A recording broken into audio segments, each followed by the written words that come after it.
Act 1, Scene 1. Time, 1943. Place, Hillsberg concentration camp, located somewhere in Central Europe. In an office, sitting behind a desk, sipping on a drink, is a man about 40 years of age, dressed in a uniform of a high-ranking officer of the SS. His name is Wilhelm Heisler, and he is the commandant of the camp. He evokes an air of complacency coupled with authority. Standing next to him is another man, about 30 years of age, who is the captain in the SS. His name is Harold von Essler, and he is Heisler's adjutant. I am sick and tired of all that Jewish propaganda accusing us of being the brutes, the bad guys, the lowlifes. We're doing the world a favor by getting rid of that Jewish Bolsheviks riffraff. Yet how are we repaid? With war outrageous! Yes, Commandant, the world is really in a sorry state, thanks to the Jews. Damn parasites, all of them. They tried to suck us dry, but we're onto them now. But what galls me the most is how the Jews have the temerity to claim that they're better than us. That they are the victims, as if we were never been stabbed in the back by evil forces who wishes our destruction. Well, guess what, Von Essler? I'm going to conduct a little experiment that will prove once and for all what they say about the Jews is no mere propaganda. I will randomly select one Jew among the prisoners, making him a Kapo, and then you watch what happens. Now go find me a Jew and bring me. Well, that won't be too difficult to do. Do you have anyone in particular in mind? Any Jew will do, and remember, he has to be a Jew. Jawohl, Commandant. Heil Hitler! Von Essler clicks his heels, gives the Nazi salute, and leaves the office. Lights dim. End of Act 1, Scene 1. Act 1, Scene 2. Time, 1 hour later. Place, the Commandant's office. Heisler sitting at his desk. Von Essler standing to Heisler's right. In front of the desk, standing at attention, is a third man, about 30 years of age, wearing the striped shirt and pants of a concentration camp inmate. He is thin, but still handsome and not yet emaciated. So, Von Essler, what do we have here? Herr Commandant, let me introduce you to inmate number 24583. So what is your name? Ivan Stelsky, Herr Commandant. What kind of name is Stelsky? That doesn't sound like a Jewish name. Are you really a Jew? I am. He doesn't sound like a Jew, but then again, they are a sneaky race. Where do you come from? Warsaw, Herr Commandant. Schooling? I attended trade school. And what kind of trade did you learn? Electrician. Electrician? A Jewish electrician? You didn't go to yeshiva and study Torah? Can you believe that Von Essler, a Jew who actually learned a manual trade? Perfect. It is unbelievable. He's got to be lying. Wait a minute. He's a Jew, so of course he's lying. You're not lying to us, because if you are, I will personally kick your ass so hard that my boot will become a permanent part of your butt. I'm telling the truth, Herr Commandant. Like we can believe. Not likely, sir.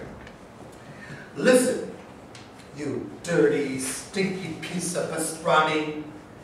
If you're lying to the Commandant, I will personally see it that you regret the day you were born. Anyway, enough of the small talk. What I want to talk to you about is a job we have for you. We want you to be the Kapo for Barracks 24. Why me, Herr Commandant? Why me, you ask? Who the hell are you to ask me anything? I tell you something, you stinking commie. I'm telling you, this isn't 1918. You're not in charge. All you say is, yes, Herr Commandant, and thank you, Herr Commandant. This is not the Jewish bun. I'm in no mood to put up with your Jew crap. Are you sure you selected the right man? Well, he better be, or he and I will have a long talk. You got that Jew? Yes, they're coming. Yes, That's they're more like it. So, Stelsky, the Jewish electrician, tell me a little more about yourself. They're coming down. After graduating from trade school, I worked for a construction company in Warsaw, installing electrical wiring in buildings. Then, in 1939, I was drafted into the Polish army. Ah, so you were a soldier too. What was your rank? I was a corporal and was in charge of a platoon. The Poles put a Jew in charge of the Polish soldiers? And no wonder the Poles, we beat them so easily. The Jewish soldiers was too busy praying. Come to think of it now, in the last war, we had too many Jews in the German army. They were insisting that they were Germans, but they were just imposters, infiltrators who took all the death jobs while the real Germans bled and died. The Kaiser should have gotten rid of them. Should have dumped them on the Americans. They loved Jews. I remember that after the war, I spent some time in New York City. The place was swarming with Jews. Ugh. Well, like you said, Weiss, we on to them now. They won't fool us again. You hear that, Stelsky? You will not fool us again. How old are you? 29, they're coming down. Married? Single, they're coming down. You, a good-looking man? You're tall, blonde, handsome. In fact, you could almost pass for Aryan. How come you don't have a wife? I was working to support my mother. So you are a nice Jewish boy. Well, Mr. Nice Jewish Boy, Mr. Jewish Soldier, Mr. Electrician, you're going to be our first Jewish Kapo in this camp. And if you mess up, I will personally escort you to the gas chambers myself. Did I make myself clear? Yes, Herr Commandant. And thank you. Don't thank me so fast. Your job will be hard.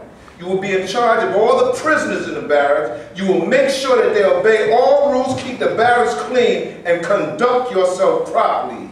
You will have total authority to use whatever measures you deem necessary to enforce the rules and regulations of the camp. Do you understand? Yes, Herr Commandant.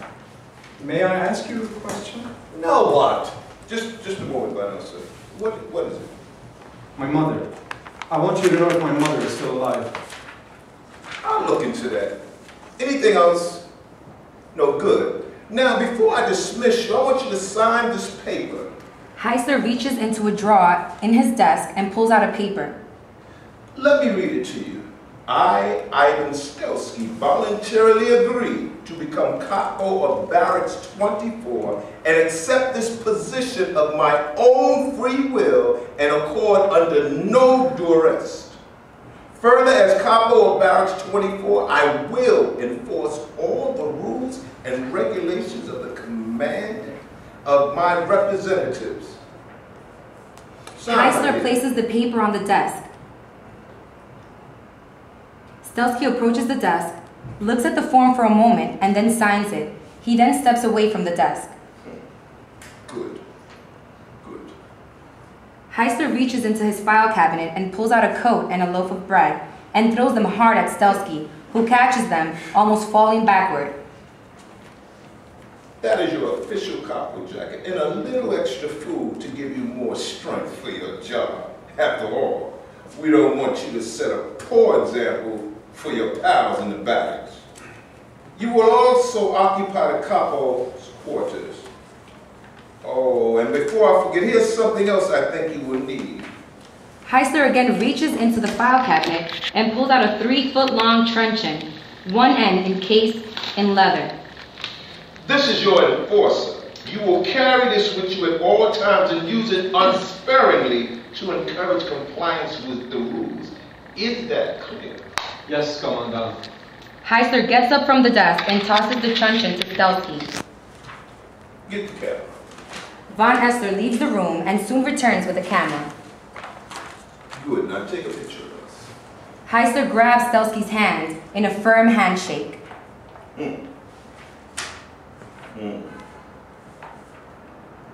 Von Esther snaps the picture. Heisler releases Stelsky's hand. Anything else, Commandant? Now we're going to go to Barracks 24 and introduce the new Kapo to his charge. I'm sure they will be very happy.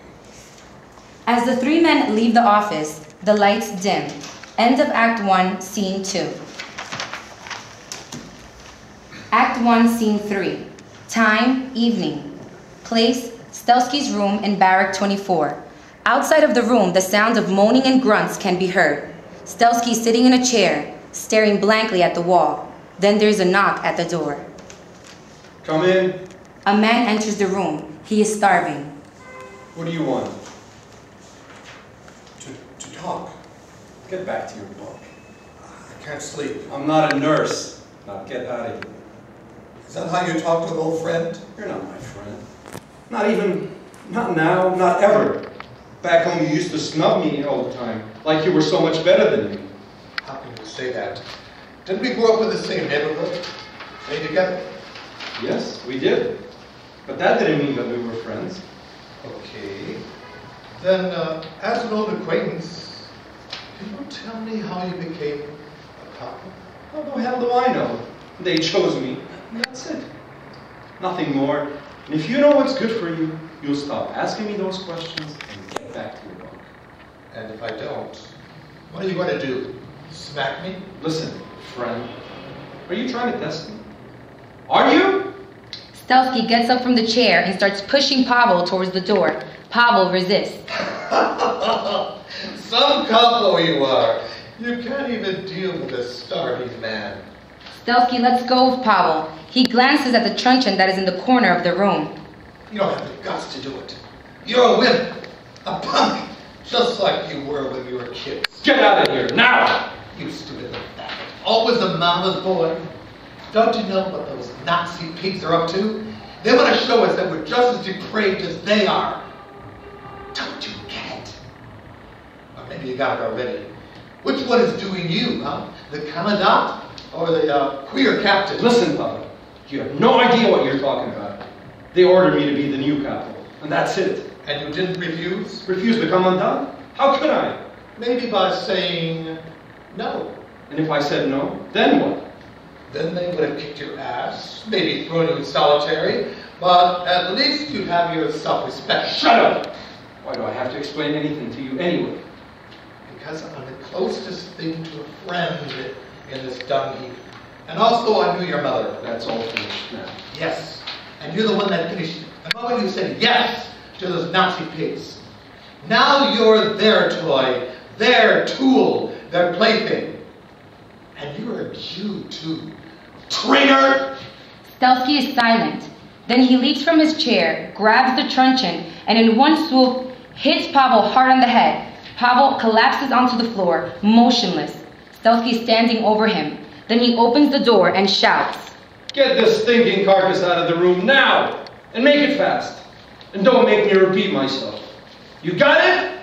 Several men rush into the room and are dragging Pavel's motionless body as the lights go out. End of Act 1, Scene 3.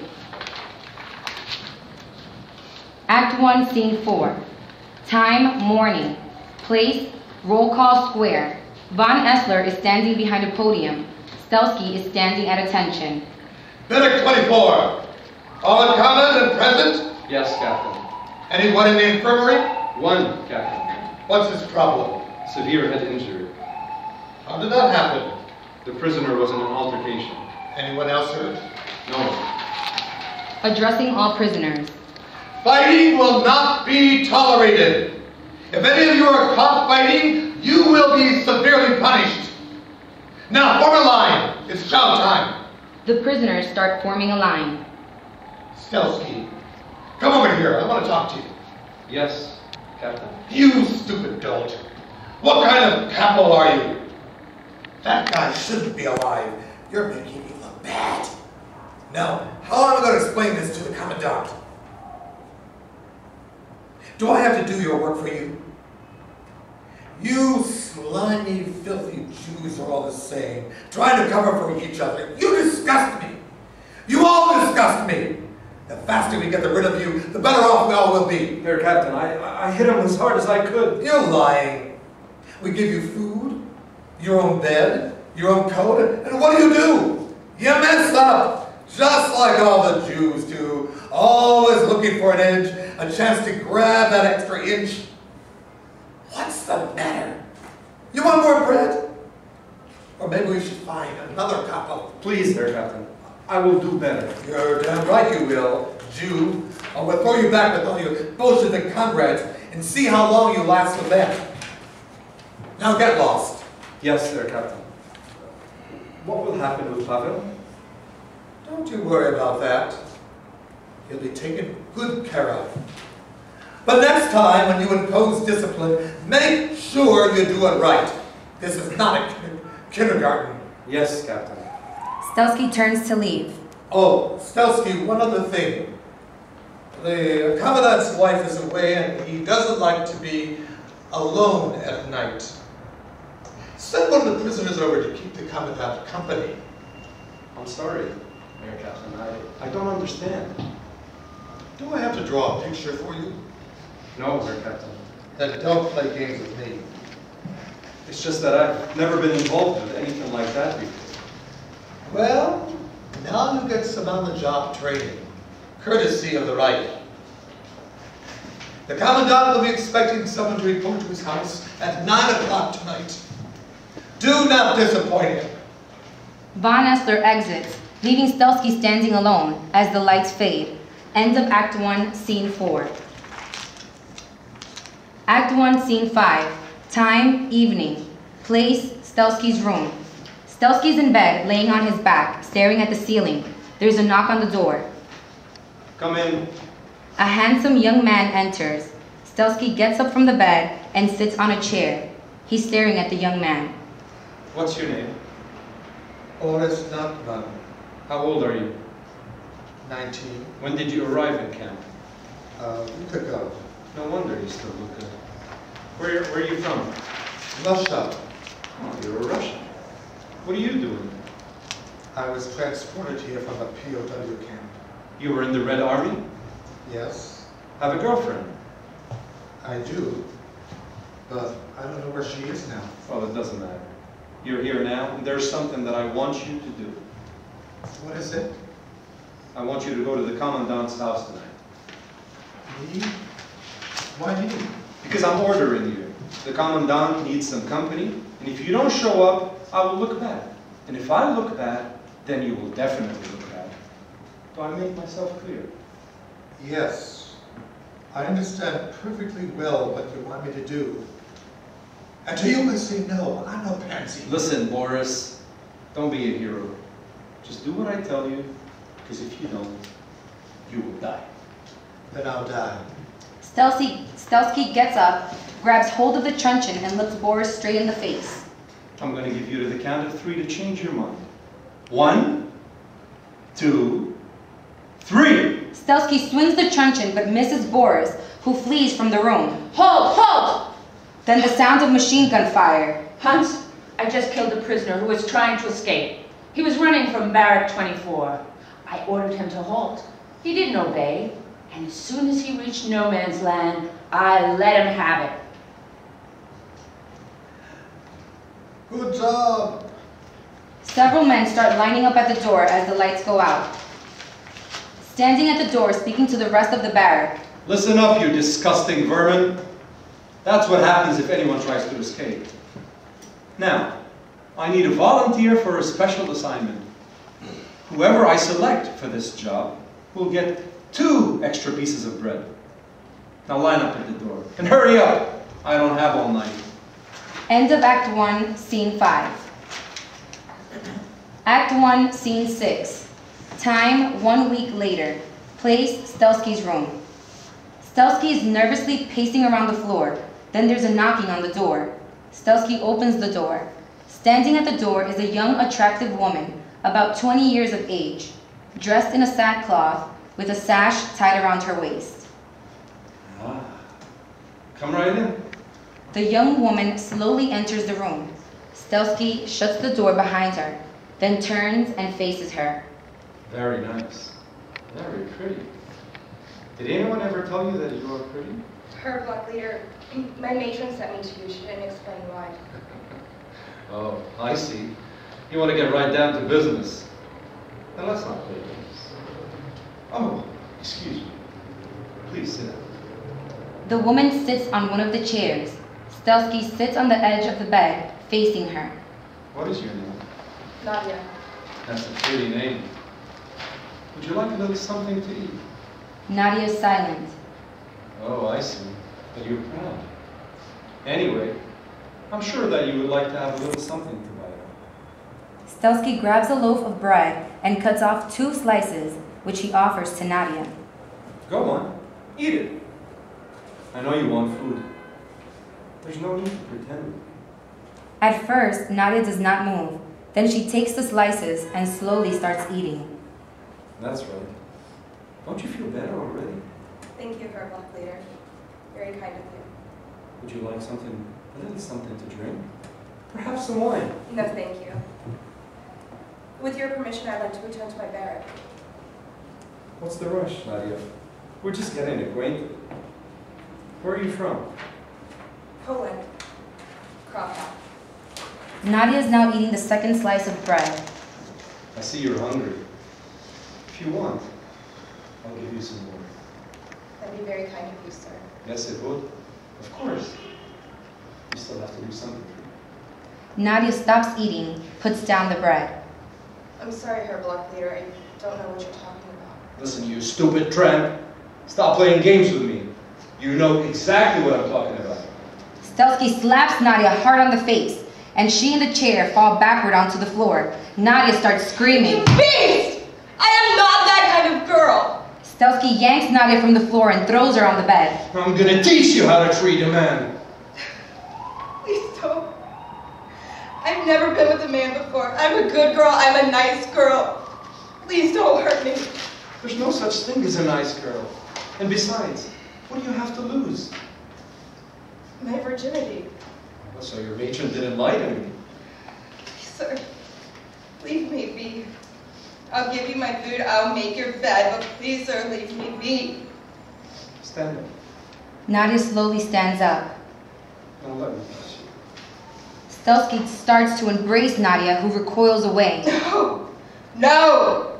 Stelsky punches Nadia in the face. She staggers backward, bleeding from her nose and mouth. Stelsky then throws Nadia onto the floor and kicks her. Nadia is screaming. Scream all you want, bitch. I'll do what you want. Just don't hit me anymore. That's much better. Now clean yourself up. Stelsky tosses a towel to Nadia, who starts wiping the blood from her face. Nadia then slowly stands up and begins removing the sackcloth while Stelsky stares at her. Suddenly, Stelsky throws Nadia onto the bed and jumps on top of her. The lights go out. From the darkness, the audience can hear the sounds of furious, violent copulating mingled with screams, moans, and sobs. Then there is silence. Then a spotlight shines on Nadia, her face and sackcloth covered with blood. Why have we been forsaken? What crimes did we commit? What harm have we inflicted to make us suffer like this? The innocent are the victims. The predators get their way. But someday there will be justice, and there will be much to pay. Today I'm a bruised and battered, a victim of cruel lust, an object to be pitied, a girl who's lost her trust. Why have we been forsaken? What crimes did we commit? What harm have we inflicted to make us suffer like this? End of Act 1, Scene 6. Act 1, Scene 7. Time, 1 week later. Place, the punishment room. Heisler and von Essler are standing in front of a stockade that is used for flogging prisoners. Standing opposite them at attention are Stelsky and other inmates from Barrack 24. Addressing the inmates. I have assembled you here today to show you what will happen if you violate the rules. Yesterday, one of you tried to escape. Escape is prohibited and is punishable by death. However, as a gesture of mercy on my part, I have decided to reduce the punishment to 25 lashes. Stelsky, bring the prisoner. Stelsky leaves and then returns dragging a man who is heavily shackled with a sign hanging from his neck saying, Ich bin zurück. Herr Commandant, the prisoner is reporting for punishment. Good.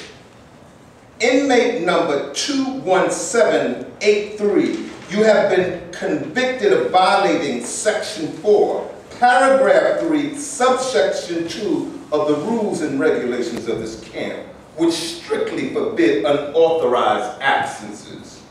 Because you violated camp regulations, the right has expended considerable resources to recover and return you to your rightful place. The penalty for this infraction is 25 lashes with a belt, and since the escapee was from barracks 24, Kapo Stelsky will be assigned the duty of administering the punishment. Herr Commandant, I respectfully request that another inmate be given that honor. You may select someone else to do the honor. Yes, Sir Commandant. To the assembled prisoners. Any volunteers? No response. I repeat, any volunteers? Again, no response. Herr Commandant, no one has volunteered. What? No volunteers? Who the hell are you to refuse your capo's request? What kind of scum do I have here that you so blatantly ignore the opportunity to demonstrate your devotion to the right? Your arrogance is duly noted. I want a complete roll call, and everyone is to remain standing at attention until the count is complete. And as for our friend over there, since no one came forward to administer the punishment, I hereby order Kapo Stelsky to do the honors. Yes, Sir Commandant. To the assembled prisoners. This was your chance to show the right what kind of men you have become, but you have all failed miserably. And so now, I will do the work. You all let me down, embarrassed me in front of the Commandant, and I will not forget this. Do you hear? Herr Commandant, I'm ready. Heisler nods at Stelsky, who picks up a large leather belt that has been soaking in water. Stelsky takes a few practice swings in the air and then roughly grabs the shackled man, pulls down his pants, exposing his buttocks, and straps him down over the stockade. The man is babbling incoherently. Ready to proceed, Herr Commandant. You may proceed. As the lights go out, the sound of the belt striking naked flesh, loud shrieks can be heard. End of Act 1, Scene 7. Act 1, Scene 8. Time, later in the day. Place, Stelsky's room. Stelsky is laying on his bed. There is a knock on the door. Come in. A man enters. You wanted to see me, Herr Kapo? That's right, Rubinsky. Who the hell do you think you are to make me look bad? I don't know what you're talking about, Herr Kapo. Listen, you ugly baboon. You know exactly what I'm talking about. How come you didn't volunteer to whip the guy? I thought you wanted to play ball with me. Don't tell me I was wrong. I didn't know you expected that of me. Don't play with me. I've seen you shaking down other prisoners. So stop acting so smart. I could use a tough guy like you. Herr Kapo, I just want to obey your orders. Stop it. First chance you have, you'll try to get my job, probably denounce me. I would never do such a thing, Herr Kapo. Stelsky gets up from the bed and grabs Rubinsky by the collar. Well, you better not. Bash your head in right now, just to show you who's boss. But I won't, because I need an assistant to police this barrel. You're in? Whatever you want, Herr Kapo. Well, that's what I want. And don't patronize me. In return, I'll give you extra rations and release you from the work detail. Thank you for your generosity. Screw off. Don't even try kissing up to me. Now get back out there, and if there's any trouble, you take care of it. Here, take this belt. Stelsky gives Rubinsky the belt that was used to beat the escapee. Don't forget, out there, you are in charge. Anybody gives you back talk, just use the belt. That will quiet them down. And if they resist, let me know, and I'll set them straight. Thank you, Herr Kapo. And the next time I ask for a volunteer, you volunteer. Get it? Yes, sir, Kapo. Rubinski leaves. Off stage, Rubinski can be heard screaming at the other prisoners and using the belt. These barracks are filthy! Clean it now! There are screams mixed with sounds of the belt striking bodies. Stelsky lays on the bed, stares at the ceiling, hands folded behind his head, listening to the screaming. Lights out. End of Act 1, Scene 8. Act 1, Scene 9. Time, April 1945. Place, Heisler's office. Heisler and von Essler are frantically gathering and burning papers. There's a knocking on the door. Who get that? I don't know, Herr Commandant. See who it is. Von Essler puts down a wad of papers and opens the door. Stelsky is standing at the entrance. What do you want, Jew? The barrack is refusing to report to work. I'm requesting orders. Don't you see that we're busy? Get lost. Stuffing some papers in a garbage can, looks up. Why are you here? He's saying that the inmates won't report to work. Well, then shoot them. With what, Herr Commandant? Can't you see we're busy? Stelsky does not respond. Use a machine pistol. Sir, giving a capo a firearm is strictly forbidden. And besides, this Jew can't be trusted. Give me an order and I'll finish it now. Von Essler reaches for his sidearm. Put it away. To Stelsky. How do we know you're telling the truth? Because most of the guards deserted last night. And if I don't act now, we may all be in danger. The guards are gone? That's right, Herr Commandant. Don't trust this Jew. He's a liar like they all are. Better that I shoot him now and then deal with those bastards in the barracks myself. Go out and check on the situation and report back to me. Sorry. Von Essler grabs a machine pistol and as he is leaving, roughly pushes Stelsky aside. Come in.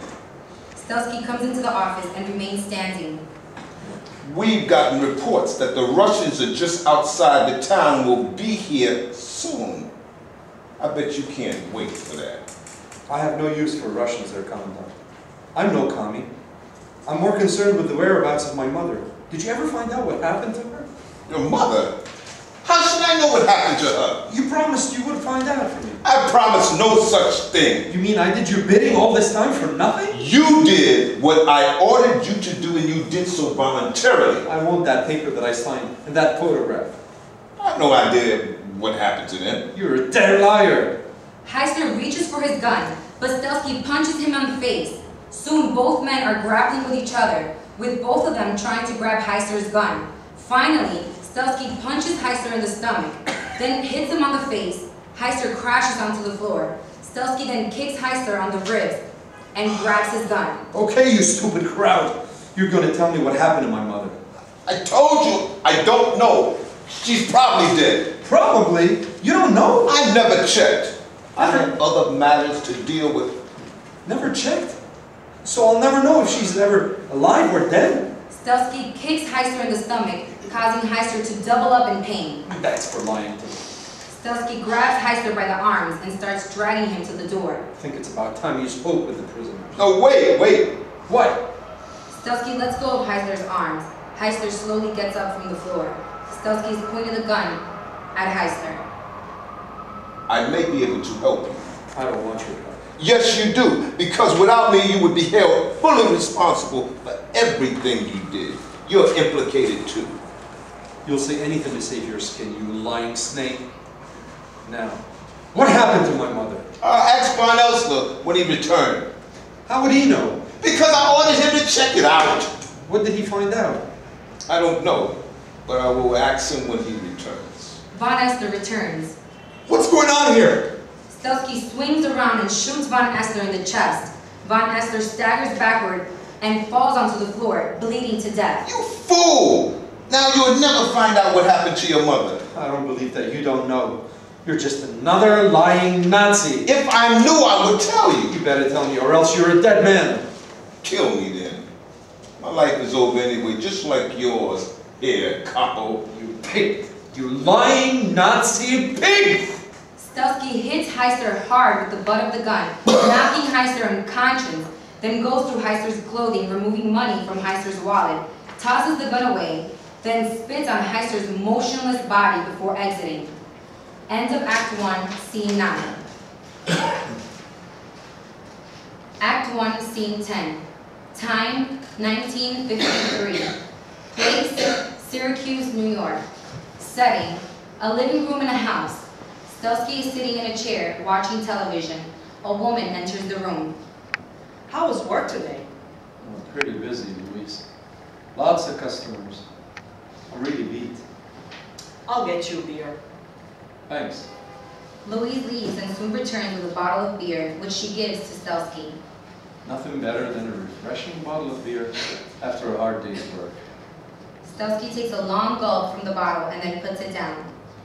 That was good. How was your day today? Fine. I took the kids to the park, and then we went to the zoo. Oh, I'm such a lucky guy to have such a wonderful family.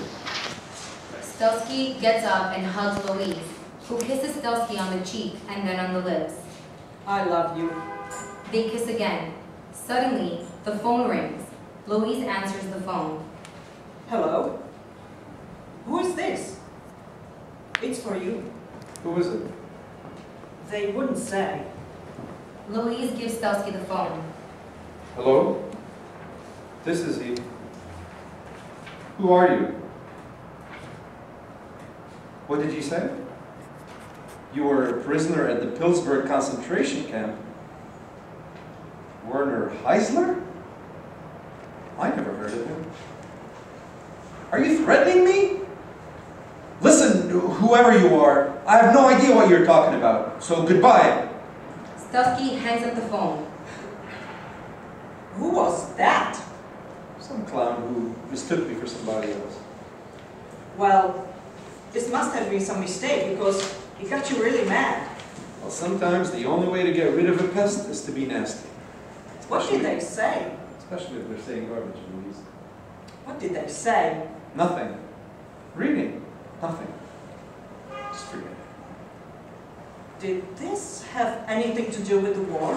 I told you that I never want to talk about that war. It was a bad time, period. I told you that when we first met. I know, sweetheart, but still, if something is bothering you, we should talk about it. I told you that I don't want to talk about it, period. Now please, drop the subject. Now look what you've done. I don't even want to drink my beer anymore.